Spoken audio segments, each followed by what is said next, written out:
Suns and Lakers yesterday. Luka's Lakers hosting Phoenix. Luka averages basically 30 points against Phoenix all time, and he would pick it up right where he always leaves off. This is in the first quarter as part of a 9-0 run. Luka doing Luka things and chirping at KD. Lakers up 11 immediately. Later in the quarter, I don't really know how to explain the defense here.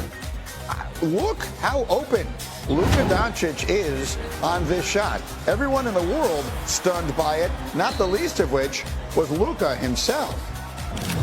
I've never been open so much in my life. You're not getting out in the playoffs, you know that. KD, to which many may reply, playoffs? Not so sure about that in Phoenix. 5 minutes to go in the third, Lakers up a dozen, more from Luka. Their lead would be 12 after 3. Halfway through the fourth now, the lead is 11. Doncic, 33 points, 11 rebounds, 8 assists. KD had 21, but not near enough. Lakers get the win 107-96, and maybe most important of all, LeBron James had his first on-court workout since suffering his groin injury yesterday. Sham says he will still miss at least a week. Lakers have 16 games left. 7 of those are against the top 6 teams in the West. So the Lakers still get the win, but still a ton of uncertainty going down the stretch. Here is, once again, the countdown crew on the Lakers. It seems like all the Lakers needed to get back in the win column was the Phoenix Suns coming to town, struggling for them to string together wins here. But LA, they break a 4-game losing streak. What do they need to accomplish here, Stephen A., in the absence of LeBron? Well, you're trying to be at least finish 500 without the presence of LeBron James. You want to maintain, staying on the map instead of falling off of it. You don't want to fall as low as the 6th seed or lower and be out of the, play. You don't find yourself in the playing tournament. Rather, you don't want that kind of problem if you're the Los Angeles Lakers. LeBron James is expected to be back. You expect him to be better. You see Luka taking the bull by the horn and doing the kind of things that he's doing. Austin Reeves, we got to be very impressed with what we're seeing from him offensively as well. And then I think about the Vanderbilts, the Dorian Finney-Smiths of the world, and others that contribute to their defensive prowess. I think if they can keep that up, then the Los Angeles Lakers will still be in the mix by the time LeBron James gets back, and then we'll expect to see them looking the way they were looking before he went down.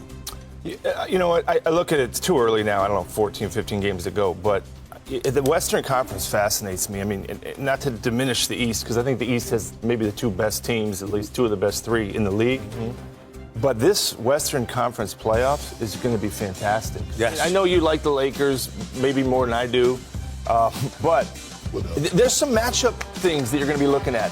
Too soon right now, Malika, but if you're looking at maybe even a Warriors-Lakers first round, a Denver-Lakers first round, Minnesota, whoever they're going against, it's good. I don't think you can automatically say one of those teams is going to advance. We're going to see some longer series, I think, in the first round. Maybe not whoever faces OKC from that 8th spot. The Clippers, nobody's talking about them. They have James Harden, Kawhi. They're pretty good defensively. So I think I'm excited. And the Lakers, I do think you're right, need to get healthy. And I hope they are. I hope everybody's healthy. It's too bad about Dallas. But it's going to be a fascinating playoffs. It is, but it's a reason I have the Lakers as the second best team in the NBA. Yes, it's because of LeBron. In the NBA or in the West? I mean, excuse me. No, you should have just let him go. Right? You rescued him, Malika. You rescued him. I appreciate it. Yes, because of LeBron. Yes, because of Luka Doncic. But a big part of that is because of Austin Reeves.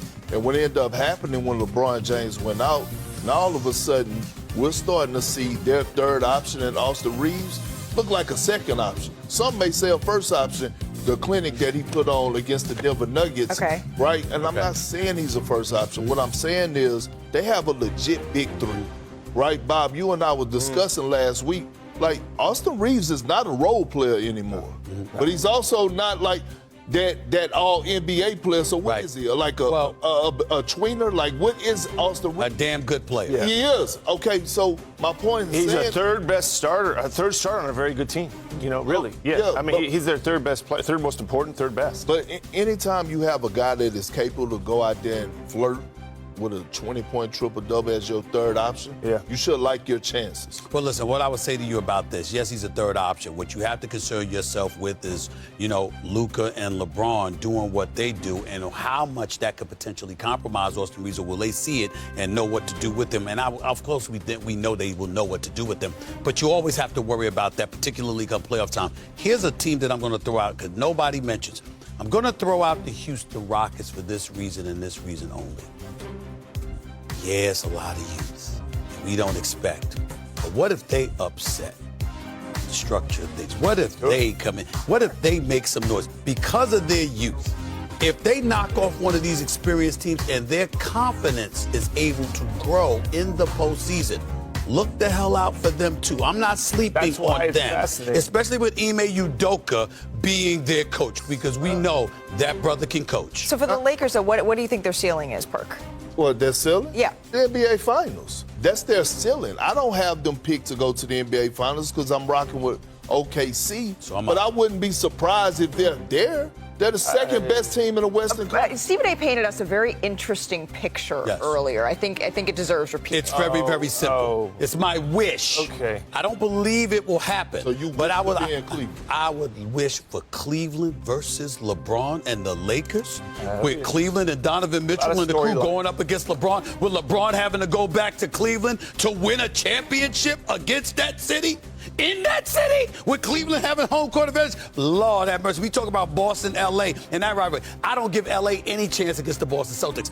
L.A. would have a chance against Cleveland. If that was a finals matchup, that would be epic. That would be epic. It would be special to watch. ESPN Analytics says there's a 7% chance. Yeah, 7%. Stephen A. gets his wish. I don't give a damn about ESPN Analytics. It's a better than 7% chance. 7% chance, Greeny. 7%. Junior's with us this morning, and Luka leads LA to a win that was significant for them, but Phoenix missed a chance to gain ground on Dallas. David, for the West's final play-in spot, what's going on with this Suns team? If the Phoenix Suns had more pride, they'd be ashamed with how they played yesterday, because yesterday they played like a team that had no shame and no pride. That defense was absolutely pathetic. Luka Doncic himself, as you just saw, said, "I've never been that open in my life." There was absolutely no effort by this Phoenix Suns team. The big three, Beal, Booker, KD, were outscored by the devastating duo of Austin Reeves and Jackson Hayes yesterday. They were not, I get it, the Suns, they're not playing for anything. They're not even building for next year because KD is going to be gone. Bradley Beal may be gone, even though he's talking about how much he's enjoying the fact that he has a no-trade clause. He's still probably going to be out of there. And what is the result is a team that looks miserable. Watching them feels miserable. Talking about them right this morning feels miserable. This team cannot end this season fast enough. One of the more disappointing teams and seasons based on the talent that I have seen in the NBA. And Phoenix was trailing by as many as 20 points in the first quarter. Hang tight, David. Gary, what do you got? Yeah, to the flip side of that, you have the Oklahoma City Thunder, who have emerged as the team to beat in the West, taking on Yanni Vowels on the road in Milwaukee. It's a battle of your first and second leading scorers in the league, respectively. Giannis is going to get his 21 points, 12 rebounds, 10 assists, another triple-double for him. But SGA just cutting through the lane, left-hand finish. The Thunder end the half on a 7-0 run. They go into the break up by 8. And you're thinking the same thing I'm thinking. You want a wild berry Pop-Tart looking at this court.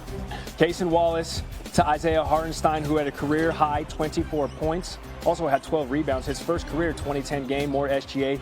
30 points for Shai Gilgeous in all 9 matchups versus top 5 teams in the East. What we're trying to say here is he shows up when it's time to play the big dogs. Meanwhile, Chet Holmgren, put back, got it. SGA, just poetry in motion, man. 31 points, 8 rebounds. Thunder go on to win after another offensive explosion, 121-105. But it's not the offense David Dennis Jr. is back to talk about. Yes, it's another blowout win for Oklahoma City. But, D, what are you seeing from OKC defensively that's standing out to you? What a nice palate cleanse to go from that Suns team that's put no effort to an OKC Thunder team that plays defense like it is Game 7. It's like Game 7 in the middle of the season. Yesterday, when I talked about leading up to this game, I was expecting OKC to play this like a revenge game. They were embarrassed earlier in the season, the Emirates Cup final by Milwaukee, and the defensive effort that Milwaukee played and the way that they were able to shut OKC down. So OKC came and returned the favor, and they did it without Lou Dort out there as maybe the best perimeter defender in the league. They held the Milwaukee Bucks to less than 40% from twos. Do you know how hard that is to do with Giannis Antetokounmpo on the other side of the court. They played this game like they wanted to prove that they belong and that they are the best team defensively. They're leading the league in basically every defensive category, and last night was a showcase of the type of defense that anybody in the league is going to have to put up with if they want to contend with OKC come playoff time. And because of that defense matched with the offense, the Thunder have won 10 of their last 11 games. David Dennis Jr. breaking it down this morning on.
Tiếp theo,